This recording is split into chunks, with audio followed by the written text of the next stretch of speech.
Autolite and its 96,000 dealers present Miss Joan Bennett in Statement of Mary Blake, a suspense play produced and edited by William Spear.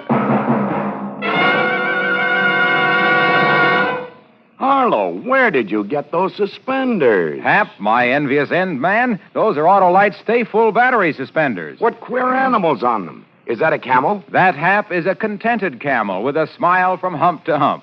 He knows that Autolite Stay Full batteries are the batteries that need water only 3 times a year in normal car use. And that's because they have over 3 times more liquid reserve than batteries without Stay Full features. Wow, what's this dancing dervish doing? He's celebrating his release from camel watering. Just got a new Stay Full battery. This is gonna kill me. Do Autolite Stay Full batteries do handstands, too? On my suspenders, they do, because Autolite Stay Full batteries give 70% longer average life than batteries without Stay Full features, according to recent tests based on SAE life cycle standards. And remember, too, Autolite Stay Full batteries need water only 3 times a year in normal car use. Anything else, Wilcox? Just one more thing. You're always right with Autolite. And now, with Statement of Mary Blake and the performance of Miss Joan Bennett, Autolite hopes once again to keep you in suspense.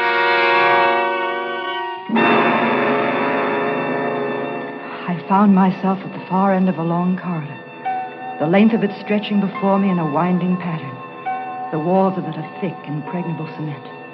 There were no windows, only a small opening high on the wall to my right. Through this, a single shaft of light fell into a pattern which told me there were iron bars on that one small window. At first, it seemed that I was alone in this place. I stood huddled and afraid, unable to move. Somehow, I had the feeling that soon I would not be alone. Then faintly, from out of the darkness ahead of me, I heard him coming with slow, shuffling footsteps. The walk of a man who has not long been without his eyes. I saw his cane first, a slim thread of white in the blackness before me. I watched it, tapping up and down in a nervous rhythm. Tapping, coming closer. Closer. I felt the muscles in my throat tighten in an effort to scream.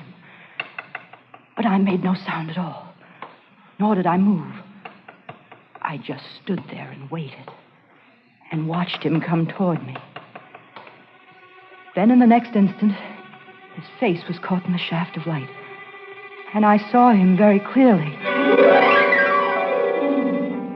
The searing marks of pain were there, and with them the lines born of brooding and evil. And I looked for a long time at that face, and I found myself wondering, if I could see behind those dark glasses, would I find in his sightless eyes any sign of repentance?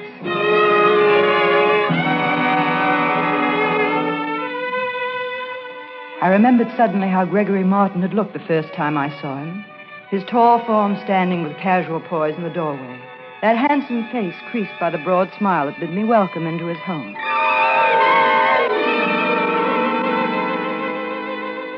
Hello, Miss Blake. Come in, won't you? Thank you. Here, let me take your bag. Thanks.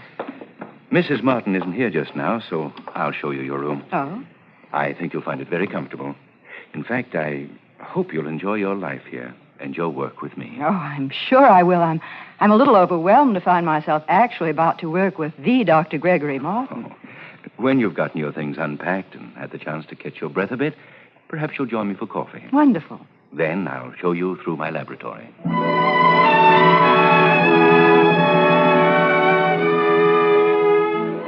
I felt no fear at all that first day. My room was luxurious and beautiful, and the laboratory is beyond anything I'd ever imagined in its completeness. I didn't meet Lorna Martin during that first day as a member of the household, but in the evening her husband invited me to join the intimate group of friends that were gathered in front of a glowing fire in their living room. And how about you, Professor? Yes? Let me fill your glass. I have my customary toast to make. Yes, my boy, indeed. I want to join you on that one. Attention, everyone. A toast. The toast. To the lovely Lorna. A woman of such abundant charm that it's Unfair, really, for one man only to call her his. But 3 years ago, she made her choice, and I found that it was such a commendable one that I, for one, think we should forgive her. And so, here's to the lovely Lorna, my wife.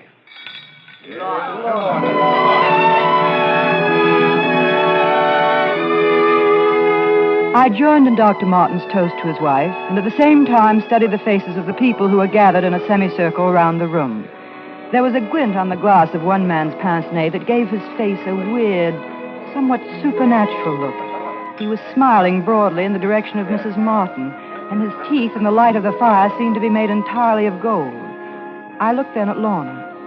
She was looking past the others at her husband, and although she was smiling, I saw that there were tears in her brown eyes. Beneath her polish and exquisite breeding, she was insecure and afraid.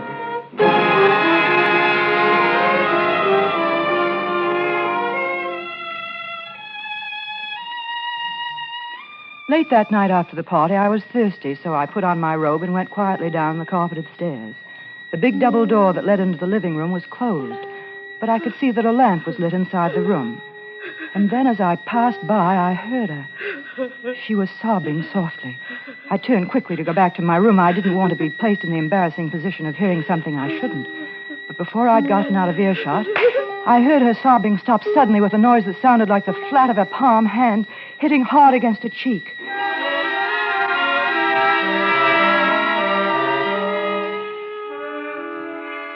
Next morning, I was working with Dr. Martin and loving every minute of it. We worked silently, swiftly, with no regard for anything outside of the task immediately at hand. That is, save for one little thing. Dr. Martin seemed fascinated with a little vial of amber liquid which he kept on a desk. Twice he abandoned his work to walk over to it, lift the glass container up to the window, and study its contents, his lips forming a strange half smile. Why, yes. Yes, that's it, of course. What? I beg your pardon, Dr. Martin. Were you speaking to me? Oh, no, Miss Blake. Talking to myself, I expect. Scientists frequently do, I understand. Yes, I've heard so. My formula, Miss Blake. I just realized it's almost the color of her hair, isn't it? Lorna's, I mean. My wife has very pretty hair, don't you think? I think Mrs. Martin is a beautiful woman in many ways. Well, that's a rather generous opinion to form in so short a time, isn't it? Do you always analyze people so quickly and so flatteringly? How about me, for instance? Well, I don't think you're being fair, Doctor, but since you asked, I'd say you're a man of great charm and certainly a scientist of remarkable ability. I should be pleased, I suppose. However, it sounds like generalities. I think I'll have to see what I can do toward creating a more specific impression. Yes. Truly beautiful color, isn't it? I've never seen anything quite that shade of amber. What is it, Doctor? It's a mixture of my own. I'll let you in on it someday, soon. But meanwhile, I'd advise you to keep clear of it. I think I could safely claim it to be the fastest-acting poison in existence. A new experiment, Doctor? The most exciting experiment to which a scientific mind can apply itself. And I have every confidence that I'll be able to work it out to a successful conclusion. Sounds challenging, Doctor. I hope I'll be allowed to work on it, too. I assure you, my dear Miss Blake, I wouldn't attempt this particular experiment without you.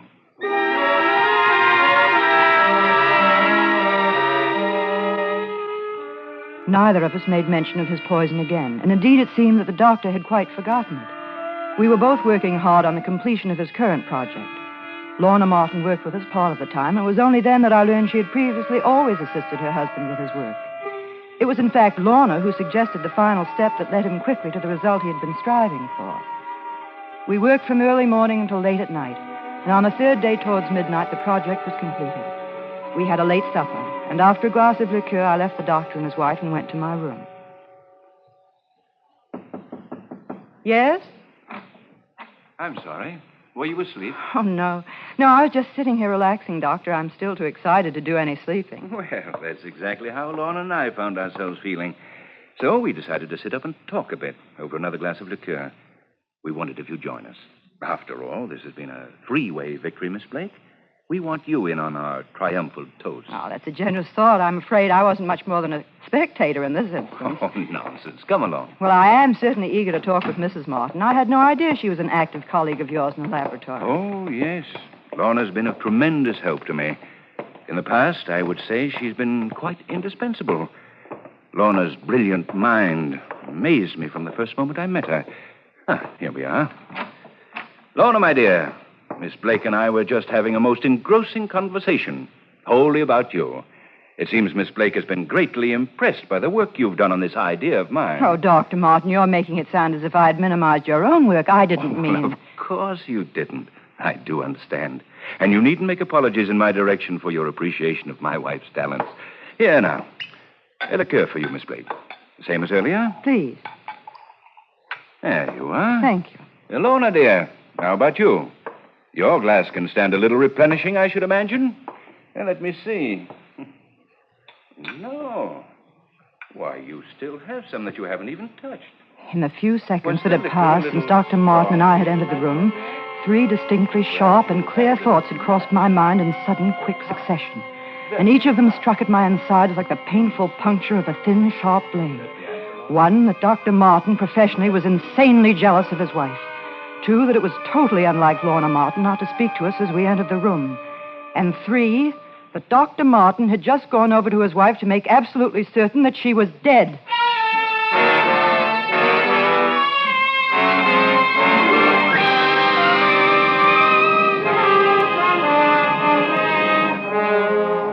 Autolite is bringing you Miss Joan Bennett in Statement of Mary Blake, tonight's production in radio's outstanding theater of thrills, Suspense.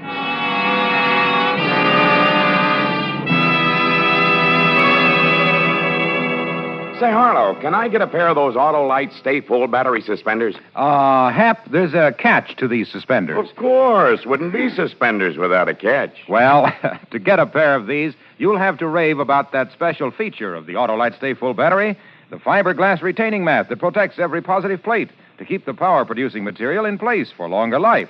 70% longer life, in fact, than batteries without Stay Full features. And this is proven in recent tests based on SAE life cycle standards. Doesn't anyone but you have a pair of those wonderful, wonderful suspenders? No. These suspenders were made for me by a happy car owner who recently bought an Autolite Stay Full battery, the battery that needs water only 3 times a year in normal car use. Said he couldn't thank me enough for telling him about it. So, friends, see your Autolite battery dealer tomorrow. And remember, you're always right with Autolite. And now, Autolite brings back to our Hollywood soundstage our star, Miss Joan Bennett, in Statement of Mary Blake, a tale well calculated to keep you in suspense. I stood there, unable to speak. Dr. Martin looked at me. He was amused at my reaction to his wife's murder. I rather think I could read your mind quite accurately at this moment, Miss Blake. Why? Why? Why does one do anything? What motivates any action of man? There is a need, a desire, a want behind every action. I wanted to kill my wife. It's as simple as that. The poison. Yes. Come into the laboratory. The poison. We'll look for it. It isn't on your desk. You did kill her with it, but I don't see it. And why have you made it a point to have a witness? I remember now. You talked of this as an experiment, and you told me I would work with you on it. Just what... Patience, my dear girl, patience. And what is the next step, Doctor? To call whom? The police, and tell them what? When one discovers that one's wife has been murdered, one naturally calls in the authorities. Oh, yes, Sergeant. Listen carefully, please. This is Dr. Gregory Martin. My address is 12448 Pilgrim Drive. Would you send some men over immediately, please? My wife has just been murdered.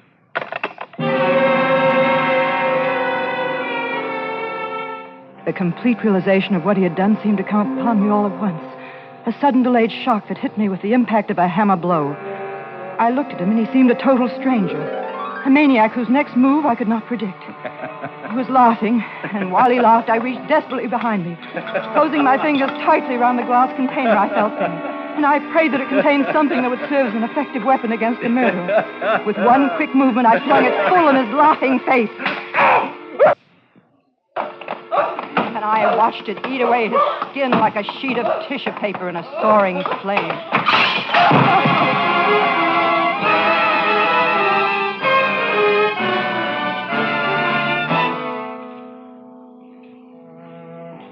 When the police arrived, they found Lorna Martin seated erect and beautiful in the chair in the sitting room, while her husband writhed in pain on the floor of his laboratory.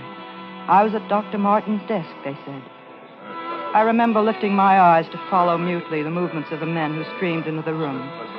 Through the door, I could see them bending over the body of Lorna Martin, and I watched with a strange, detached curiosity as two interns administered temporary treatment to Dr. Martin's injuries. Then they took us away. The three of us. I don't remember much about it.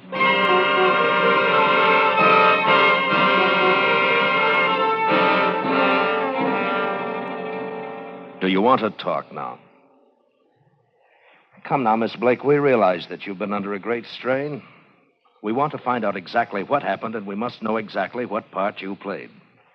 You know, in view of what has happened to Dr. Martin and his wife, a man so revered and well-known, we will be subjected to a great deal of pressure to bring someone to justice for this thing. Justice? How can Lorna Martin ever know justice? Let's hear your story, Miss Blake, from the beginning. There were 3 people alone in that house when this happened. And of them, only you were able to speak. Now, let's hear what you have to say. How about it? All right. You'll talk on the stand.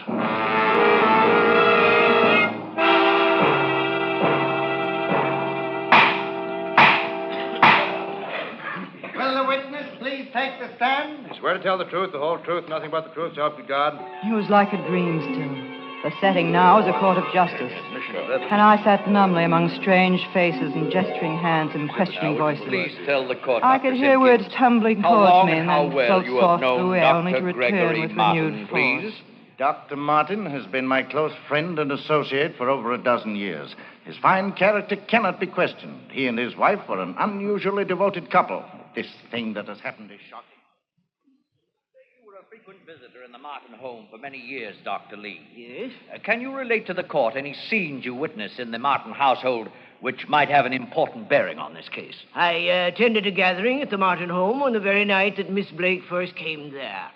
She sat with us in the living room, and throughout the evening I was aware of her studying Dr. Martin with a peculiar intensity. It was extremely odd. As the medical examiner on this case, will you please tell the court your findings which revealed the cause of Lorna Martin's death? Mrs. Martin was poisoned. The poison was in liquid form, taken internally. It was obviously expertly prepared by someone well acquainted with scientific formulas, someone who had access to an excellently equipped laboratory. Please tell the court whose fingerprints were found on the liqueur glass from which Lorna Martin drank the poison that killed her. We found on the glass the prints of Mrs. Martin and those of Mary Blake. And no others? No, sir. No others. Did you discover any more of the poison like that which was used to kill Mrs. Martin? There were several drops of it left in the glass from which Mrs. Martin drank. Later, during our investigational search of the entire house, more of the poison was found. And will you please tell the court where the remainder of that poison was found? Yes, sir. In a perfume bottle on the dressing table in the room of Mary Blake. The voices floated in and out and around the room. And some of the words hit against the walls and echoed back at me. Then I rode on them to the front of the room, and the voices were loud and strange, and my senses seemed blocked by them, and by a hand that pointed towards me, and a face that swung down at me like an inflated comic balloon. I almost laughed. Perhaps I did. Can you, Mary Blake, in any way account for the fact that only Mrs. Martin's and your own fingerprints were found on the glass of poison? Can you give the court any explanation for the perfume bottle containing the remainder of the poison being found in your room? Mary Blake, can you in any way explain the testimony we have heard repeatedly during this trial of your unusually strong personal interest in Dr. Martin? The words were strung like beads on a string and wound round and round me until I felt them so tight it seemed I couldn't breathe. Then suddenly the voice that was strangling me with the words came through to me clearer and louder than ever before. And this time the words were built in a big stick and it was carefully aimed and swung straight towards me. The prosecution at this time is able to bring forth its most important witness. We ask, however, that due consideration be given him by all those present in this courtroom, as his condition is still very serious. He has suffered from extreme shock, and as a result of the injuries he recently sustained, he is and will forever remain totally blind. Now, clerk, will you please inform the nurse outside that she may now bring the doctor into the courtroom. The prosecution calls to the stand Dr. Gregory Martin.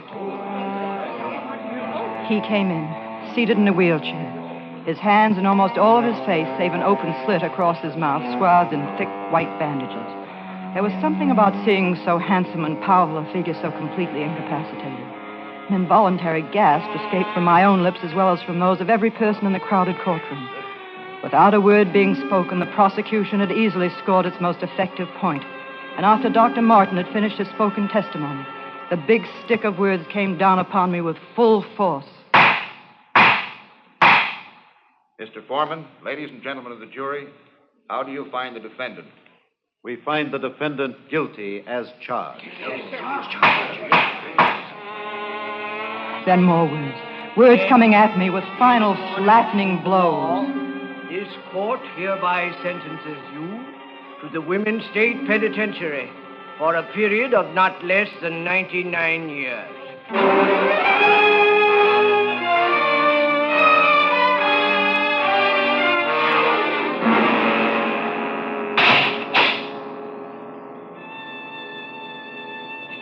I found myself at the far end of a long corridor, the length of it stretching before me in a winding pattern, the walls of it of thick, impregnable cement. There were no windows, save for a small opening high on the wall to my right. Through this, a single shaft of light fell into a pattern which told me that there were iron bars on that one small window. At first, it seemed that I was alone in this place. I stood huddled and afraid, unable to move. Somehow I had the feeling that soon I would not be alone. Then faintly, from out of the darkness ahead of me, I heard him coming with slow, shuffling footsteps. The walk of a man who has not long been without his eyes. I saw his cane first, a slim thread of white in the blackness before me. I watched it, tapping up and down in a nervous rhythm, tapping, coming closer, closer. I felt the muscles in my throat tighten in an effort to scream, but I made no sound at all, nor did I move. I just stood there and waited and watched him come toward me. Then, in the next instant, his face caught in the shaft of light, and I saw him very clearly. Mary Blake, wake up. Come on now, get hold before you rouse the whole block. Come on now. Oh, we can't have this every night. Oh, what's that dream? I can't stop dreaming. It isn't fair. It isn't fair. I don't belong here. I didn't do anything, but I'm here. He still won't leave me alone, not even in my sleep. Oh, there, you see, Warden. That's the way it is every night. We can't seem to That's do enough, it. Matron. We're releasing Mary Blake. What did you say? You're free, Miss Blake. The nightmare is over. Come with me, and I'll tell you what has happened.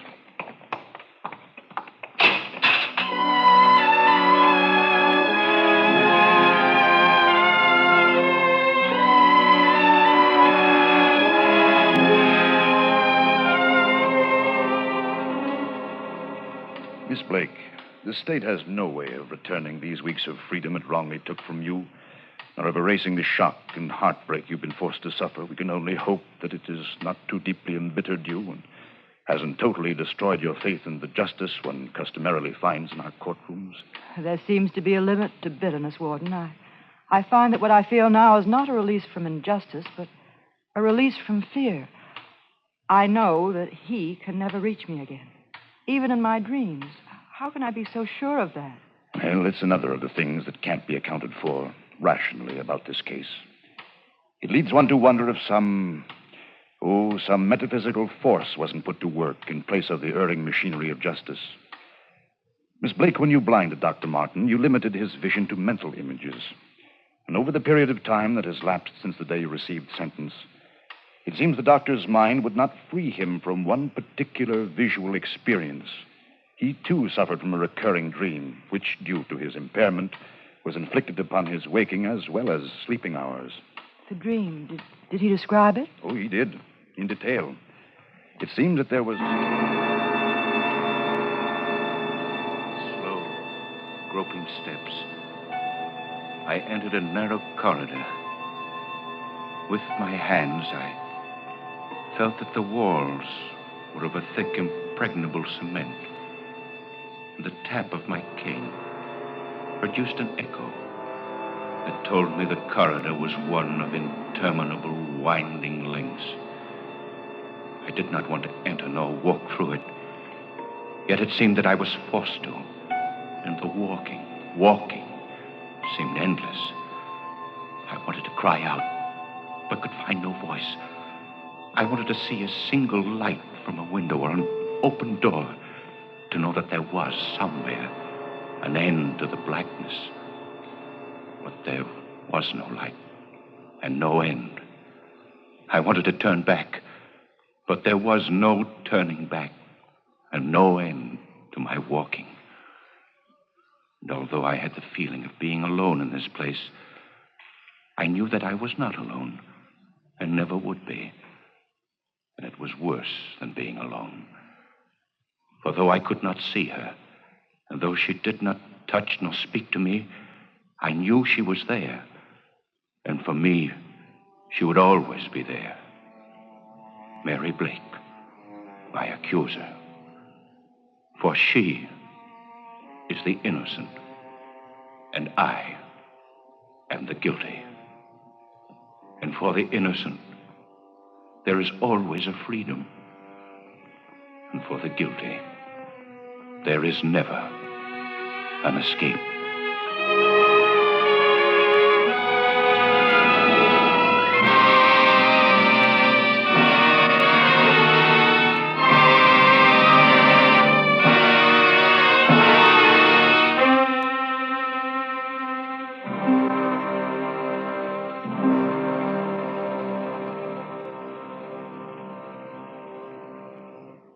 Suspense, presented by Autolite. Tonight's star, Miss Joan Bennett. Hello, I just ran out and bought an Autolite Stay Full battery. Now, do I get a pair of those wonderful suspenders? Well, Hap, you sway me. But let me say a word about the more than 400 products made by Autolite for cars, trucks, planes, and boats in 28 plants coast to coast. These include complete electrical systems used as original equipment on many makes of America's finest cars. Spark plugs, batteries, generators, coils, distributors, electric windshield wipers, starting motors, bullseye sealed beam headlights. All engineered to fit together perfectly, work together perfectly, because they're a perfect team. So, friends, don't accept electrical parts supposed to be as good. Ask for and insist on Autolite original factory parts at your neighborhood service station, car dealer, garage, or repair shop. Remember, from bumper to tail light, you're always right with Autolite.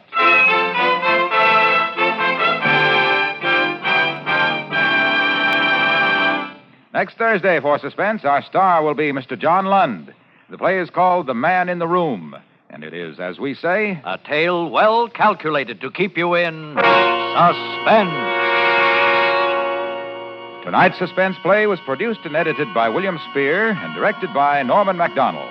Music for Suspense is composed by Lucien Moraweck and conducted by Lud Bluskin. Statement of Mary Blake is an original play written for radio by Shirley Gordon. Miss Joan Bennett will soon be seen in the MGM production, Father of the Bride. In the coming weeks, you will hear such stars as Claire Trevor and Charles Boyer. Don't forget, next Thursday, same time, Autolite will present Suspense, starring John Lund.